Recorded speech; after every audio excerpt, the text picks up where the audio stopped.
আমার একটা অপদার্থ ছেলেকে জন্ম দিয়ে আমি বড় অপরাধ করেছি।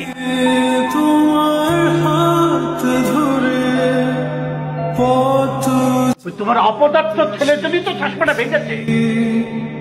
জানি না কতটা বাধা তুমি একা সয়েছ, বুঝতে দাওনি কিছু।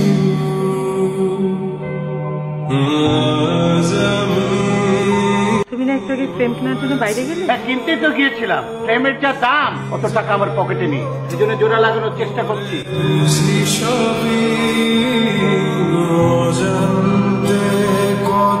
কি নেশা পান করা শেষ, পাল্টে ফেলেছো না?